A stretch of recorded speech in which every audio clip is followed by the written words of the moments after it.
گیا تھا، ریلیف جو دیا ان کو آرڈر کیا گیا ہے کہ شفا ہاسپٹل شفٹ کیا جائے تاکہ جو بھی بیماری ہے، جو اس وقت ان کو جو پرابلمز ہے صحت کے حوالے سے، ان کو بہتر طریقے سے وہاں پہ ان کے ٹیسٹ کیے جائیں، ایگزامینیشن ہو، ان کو ڈاکٹرز جو ہیں وہ چیک کریں، اور پھر اس کے بعد اس کا فیصلہ کیا جائے گا کہ فردر کیا کرنا ہے۔ سپریم کورٹ کے اندر تو اس کے اوپر ہم بات کریں گے۔ میرے ساتھ موجود ہیں واشنگٹن سے جناب ایڈوکیٹ سپریم کورٹ، بہت شکریہ آپ کا جو صاحب آپ نے ہمیں جوائن کیا، اور لندن سے ہمیں جوائن کر لیں ہیں جناب اظہر صدیق صاحب، senior advocate supreme court of Pakistan, P T I سے آپ کا تعلق ہے۔ بہت شکریہ آپ کا بھی اظہر صاحب، آپ نے جوائن کیا۔ چوہی صاحب، میں بات کا آغاز آپ سے کرتا ہوں کہ کیسے دیکھتے ہیں آپ بڑے عرصے کے بعد ایک ریلیف جو ہے وہ عمران خان کو صحت کے تناظر میں ملی ہے؟ بہت شکریہ۔ پہلی بات تو یہ ہے کہ یہ پورا سسٹم جو ہے نا، اس کے لیے انتہائی باعث شرم ہے کہ آپ نے ایک شخص کو جو کہ فارمر پرائم منسٹر ہے، اتنے سال سے جیل میں رکھا ہوا ہے، اس کو ایک تو انلیگلی انکارسریٹ کر رہے ہیں، اور دوسرا یہ ہے کہ بنیادی سہولتیں جو ہیں ملاقات کی اور علاج معالجے کی، اس سے بھی محروم رکھا ہوا ہے۔ اور اس سے زیادہ شرمناک بات کیا ہو سکتی ہے کہ اگر عدالت نے یہ فیصلہ کر ہی دیا ہے، اب ظاہر ہے عدالت فیصلہ کوئی پوچھے بغیر تو وہاں کرتی نہیں ہے، کوئی ایسا سوچا بھی نہیں جا سکتا کہ عدالت جو ہے وہ جو صحیح ہے حکمران ہے اور ان سے پوچھے بغیر فیصلہ کرے۔ تو اس کے باوجود جو حکومت ہے وہ تل ملا رہی ہے، یعنی یا تو اپنے سیدھا کہیں کہ جی ہماری خواہش ہے کہ ہم انہوں نے ختم کر دیں، یہ تو اللہ تعالیٰ کے ہاتھ میں ہے زندگی اور موت۔ اور دوسری بات یہ ہے کہ جس طرح کا معاملہ، جس طرح کا ٹریٹمنٹ نواز شریف کو ملا، اگر اس کو سامنے رکھا جائے تو عمران خان کے لیے تو کوئی ریلیف نہیں ہے۔ انہیں تو آپ نے ایسی ایک بیماری کا بہانہ بنا کے کہ جناب جس کا صرف جوئی وہ انہیں اجازت ملی تو وہ جناب بالکل ٹھیک ٹھاک چل رہے تھے، نہ وہ پلیٹلیٹس گرے اور نہ پھر وہ سارے عرصے میں، یعنی ان کا جانا بھی بنیادی طور پر ایک ایسی، یعنی آپ ایک سادہ کاغذ پہ آپ نے انہیں بھیج دیا، کوئی گارنٹی نہیں تھی کہ واپس آ جائیں گے، اور واپس آنے کا کہہ کہ آپ کے موجودہ پرائم منسٹر ذمہ دار تھے، 3 سال تک وہ تشریف نہیں لائے، اور 3 سال تک انہوں نے مکمل طور پر سازشیں کی، اور سازشیں کر کے اپنے مینیور کر کے اقتدار میں آنے کی واپسی جو تھی اس کا راستہ ہموار کر کے پھر وہ آئے۔ نہ کسی نے ان سے پوچھا کہ جناب آپ بتائیں آپ کی صحت کو تو کوئی پرابلم نہیں تھا، آپ نے ایسا جھوٹا بیان کیوں دیا؟ نہ وہ اقتدار میں، یعنی انہیں باہر بھیجنے والوں سے کسی نے پوچھا۔ تو ایسی صورتحال میں میں یہ سمجھتا ہوں کہ ہماری کم از کم یہ جو آپ کے وزیر قانون ہیں، انہیں بھی ذرا شرم آنی چاہیے کہ دنیا میں آپ کیا سمجھتے ہیں کہ یہ آپ کو ہمیشہ یہ سلسلہ چلتا رہے گا؟ آپ کی باری نہیں آ سکتی یا دوسرے لوگوں کی نہیں آ سکتی؟ آپ کہتے ہیں کہ جناب اس کا ہم ریویو فائل کریں گے۔ صحیح ہے، اوکے۔ ایک تو کائنڈلی مجھے یہ بتا دیں کہ حکومت نے جو ریویو پٹیشن ڈالی ہے اس کی کیا حیثیت ہوگی لیگل پوائنٹ آف ویو سے، اور دوسرا یہ کہا جا رہا ہے کہ یہ کسی ڈیل کا حصہ ہے عمران خان صاحب کو شفٹ کرنا، سو ڈو یو تھنک کہ یہ کوئی ڈیل ہو رہی ہے عمران خان صاحب کے حوالے سے؟ اچھا، میں دونوں حصوں پہ بات کروں گا۔ پہلی تو بات ذہن میں رکھ لیجئے گا، یہ ریویو کس بات کا؟ میں تو حیران ہو رہا ہوں اس بات کو سامنے رکھتے ہوئے، کیا اشفا ہسپتال کے اندر پہلے نہیں گیا عمران خان صاحب کا علاج کرانے کے لیے؟ انہوں نے تو وہ حال کیا ہے پریزن ایکٹ کا، پریزن رولز کا، universal declaration of human right کا، آئی سی سی پی آر کا، نیلسن مینڈیلا رول کا، کائرو ڈیکلیریشن کا۔ آپ نے تو پوری دنیا میں جگ ہسائی کر دی ہے۔ یعنی آپ اندازہ لگائیں کہ گزشتہ 9 مہینے سے کیا حالات اور واقعات چل رہے ہیں۔ فیملی سے ملاقات آپ نہیں کروا رہے، وکلا سے ملاقات آپ نہیں کروا رہے ہیں۔ یعنی ہیومن رائٹس، اگر آج ہیومن رائٹ آرگنائزیشن کو لکھا جائے، یو این او کو، یعنی میں ہی لکھ دوں، میں وکیل ہوں ان کا، میری آخری ملاقات 19 سپتمبر 2024 کی ہوئی ہے، 1.5 گھنٹہ کی میری ملاقات تھی، اس کے بعد میری ملاقات نہیں ہونے دی گئی۔ میں نے بڑے خطوط لکھے ہیں، بڑا کچھ لکھا ہے، تو یہ بیٹھے بات کر رہے ہیں۔ اور میں نے یہ بھی لکھا ہے کہ جناب ان کے علاج کے حوالے سے یہ بات آ جائے، اب آ جائیں تو آرڈر پاس کیا، it's a well reasoned order, اور اس میں کوئی فائنلٹی کوئی نہیں ہے، اٹس این انٹرم ارینجمنٹ۔ اور انٹرم ارینجمنٹ کے کانٹیکس میں آپ کون ہوتے ہیں؟ آپ کون ہوتے ہیں؟ یعنی اگر وہ تاریخ دیکھی جائے نواز شریف کی اسپتالوں کی، آپ کو یاد ہوگا ان کے لیے تو گھر اسپتال بن گیا تھا، ان کے پوری تاریخ سارا کچھ سامنے آ چکا ہے۔ یہ اگر شرم اور حیا نہیں ہے انہیں آئین اور قانون کی پاسداری نے، تو کیا کہیں ان کو؟ یعنی یہ رخ آپ کے سامنے اس لیے رکھنا ہے، اور یہ نظر ثانی کا درخواست جو بھی ہے یہ قابل سماعت نہیں ہے۔ نظر ثانی کس بات کی جناب؟ یہ کون سا فائنل آرڈر ہوا ہے؟ It's an interim order. Interim order کے اوپر نظر ثانی کی تو میری سمجھ سے باہر ہے۔ میں تو قانون کا طالب علم ہوں، میں بڑا وضاحت کے ساتھ آپ کو بتا دوں۔ پھر تیسری بڑی اہم بات ہے وہ سمجھنا ہے کہ جناب جو ہے نا اس پوری جیل کو ریگولیٹ کرتا ہے آئی جی پنجاب پریزن کا اور ہوم ڈپارٹمنٹ پنجاب کا۔ یہ کہاں سے آ گئے؟ یہ وفاقی حکومت کیا کرنے آ گئی ہے؟ اس کا کیا تعلق ہے سارے معاملے کے ساتھ؟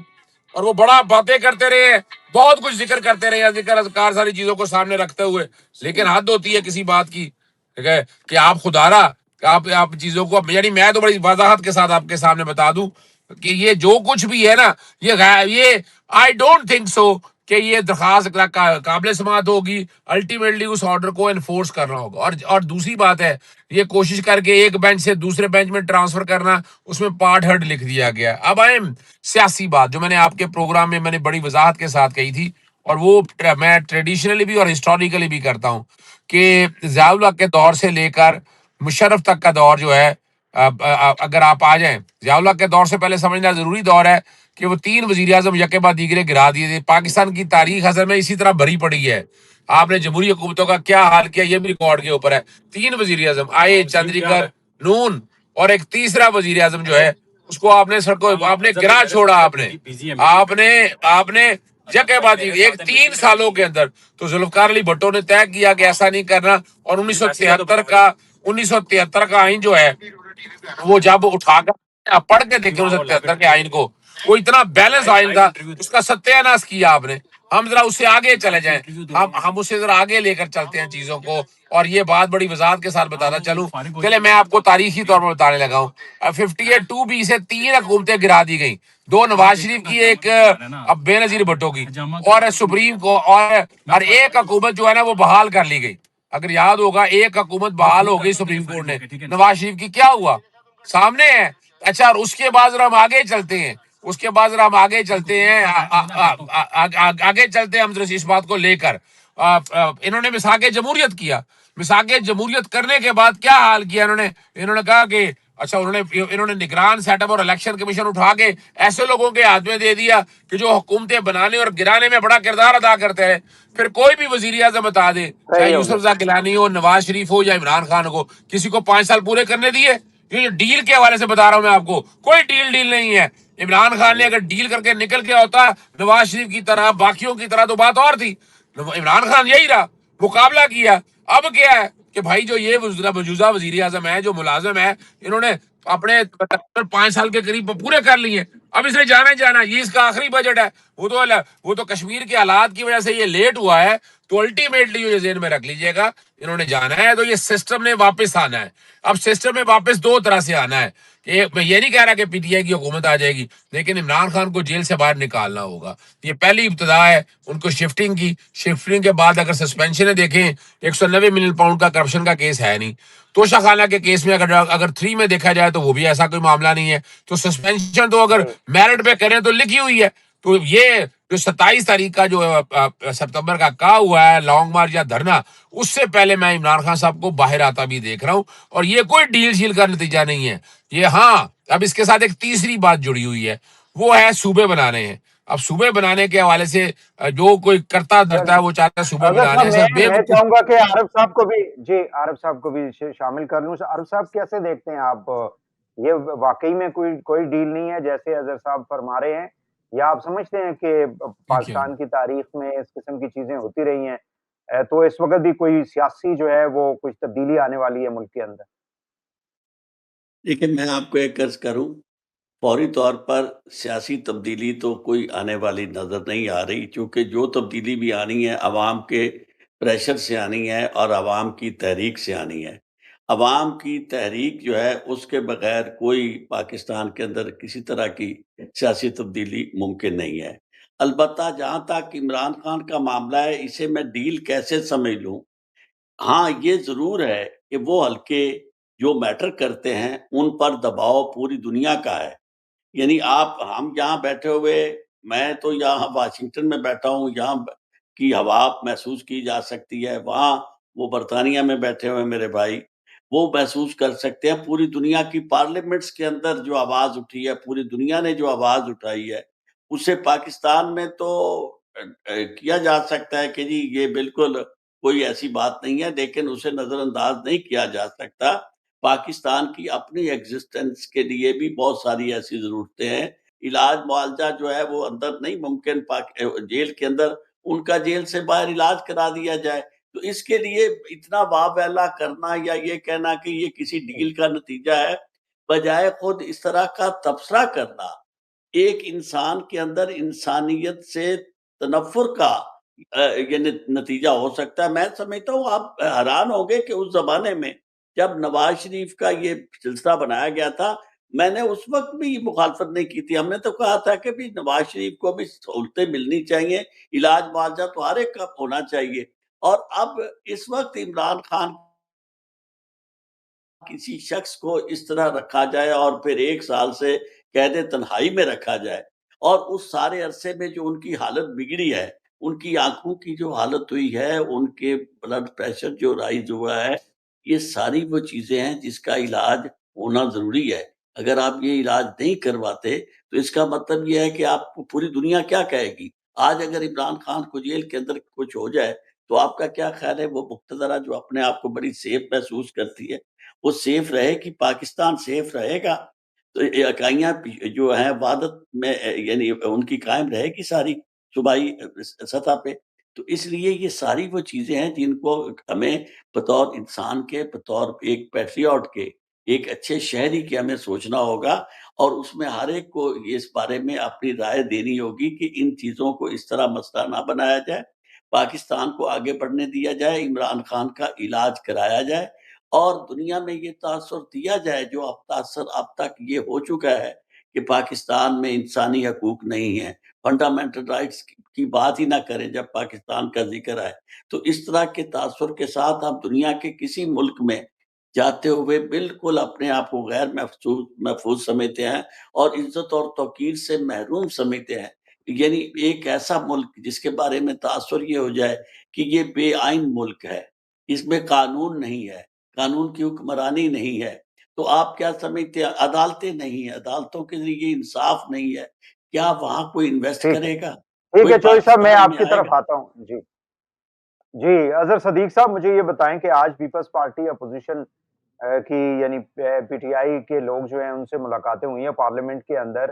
سو ڈو یو تھنک کہ شہباز شریف صاحب جو ہیں ان کے لیے پرابلمز بڑھ گئی ہیں؟ کشمیر کے جو الیکشنز تھے اس میں بھی بلاول صاحب نے بڑی سخت زبان استعمال کی تھی، اور آج بھی انہوں نے جو باتیں کی ہے اس سے لگتا یہ ہے کہ پیپلز پارٹی جو ہے وہ ذہنی طور پہ کچھ تیار ہو رہی ہے کہ اس حکومت کو کس طرح سے جو ہے ان کی سپورٹ جو ہے اس کو ختم کیا جائے. اچھا، پہلے تو ایک چیز ذہن میں رکھ لیں، یہ مجبوری کی شادی تھی. پیپلز پارٹی کم از کم جمہوری جماعت ہے. اگر دیکھا جائے مسلم لیگ نون کی آبیاری جو ہے جنرل ضیاء الحق نے کی، جنرل جیلانی نواز شریف کو لے کر آئے، اور وہ روحانی باپ کہتے تھے جنرل ضیاء الحق کو. پھر اس کو وزیر خزانہ سے لے کر وزیر اعلیٰ بنایا. آپ کو یہ ایک بات بتا دیں، نالائق ترین آدمی ہے وہ. ہوگا کسی طرح کام جی کرنے سر. کا. آپ کے پاس کوئی چیز ایسی ہے جو یہ ثابت کر سکے؟ بالکل ایسی چیز نہیں ہے. چلیں پھر آپ اندازہ لگائیں، وہ ہمیشہ سے پہلے دن سے اسٹیبلشمنٹ کے کھلاڑی ہیں. ثبوت لے لیں اس کا. جب انہیں ملک سے باہر نکال کے لے کے گئے، سعد لہری سے 10 سال کا کانٹریکٹ ہوا، پھر پہلے واپس لے آئے. پھر آپ نے دیکھا کہ اس کے لیے کیسے گراؤنڈیں بنائی گئی، ان کو ایڈوانٹیج کیسے دیا گیا، کس طرح حدیبیہ کے کیسی سے جان چھڑائی گئی. پھر ہم اس سے آگے چلتے ہیں. پھر تو اب دوبارہ یہ سارا معاملہ آیا، پھر ان کو نکال کے لے جایا گیا آپ کے سامنے پلے لسٹ کا چکر ڈال کے. اور وہ پلے لسٹ کی رپورٹیں فیصل واڈا صاحب کہتے ہیں انہوں نے اپنے گھر تیار کی تھی. پھر دوبارہ ان کو واپس لے گیا. تو سسٹم نے اگر فیسیلیٹیٹ کسی بندے کو کیا تو اس کا نام نواز شریف ہے، اور وہ اس کے ایڈوانٹیج اور فائدے اس شخص نے بہت لیے ہیں. اب بات صرف اتنی سی ہے کہ یہ ٹائم ایک ایسا آ گیا ہے.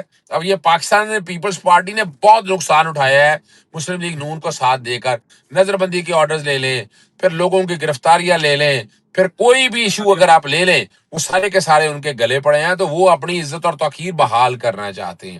ویسے بھی ایون وائز ایک ڈیل تھی کہ مسلم لیگ نون نے آدھا وقت گزارنا ہے, پیپلز پارٹی نے آدھا وقت گزارنا ہے, جو میرے پاس انفارمیشن ہے. ابھی پیپلز پارٹی کی باری ہے, اور پیپلز پارٹی ذہنی طور پر چاہتی ہے کہ وہ کنفرنٹیشن میں پی ٹی آئی کے ساتھ نہیں رہنا چاہتی. وہ کہہ رہی ہے کہ ہم حکومت نہیں کر سکیں گے, پی ٹی آئی اب عمران خان صاحب کی ضمانتیں ہوں, باہر آئیں اور ان کے ساتھ بیٹھ کے اگر کسی طرح سے بھی وہ چاہیں تو اکٹھے چل سکے. اب عمران خان صاحب پیپل, حالانکہ میں تو پہلے دن سے کہہ رہا ہوں کہ پیپلز پارٹی کے ساتھ حکومت بنا کے جانا چاہیے. میں ایک پولیٹیکل بات کر رہا ہوں.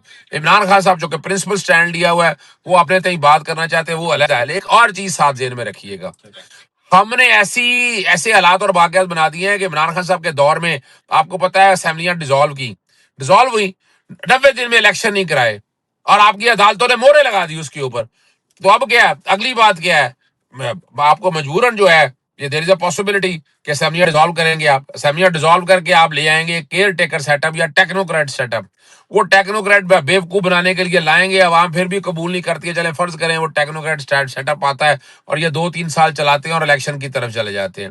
اگلی بات یہ ہے کہ وہ ان سارے حالات میں آ کر کے نہیں یہ چھوڑے, ملک کا ستیہ ناش ہو گیا, کہیں نہ کہیں اپنی عزت بحال کرانی ہے, وہ اسمبلیاں ڈیزالو کرتے ہیں اور الیکشن کی طرف لے جاتے ہیں.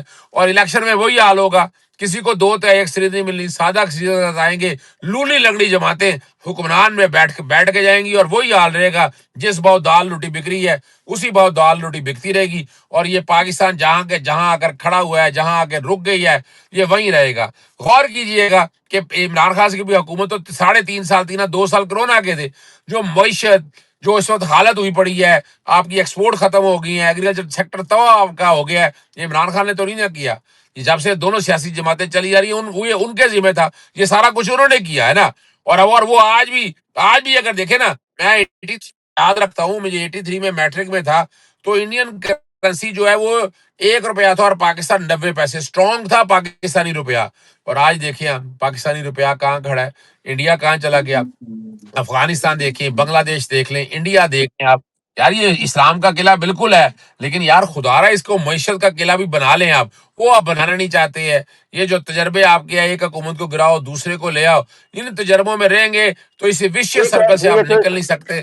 ٹھیک ہے, بہت شکریہ اظہر صدیق صاحب آپ کا, آپ نے ہمیں لنڈن سے جوائن کیا تھا, اور جناب عارف چودھری صاحب آپ نے واشنگٹن سے ہمیں جوائن کیا تھا. دونوں مہمانوں کا بہت بہت شکریہ. آپ پروگرام کا وقت ختم ہونا چاہتا ہے. ناظرین اجازت دیجیے, اللہ حافظ.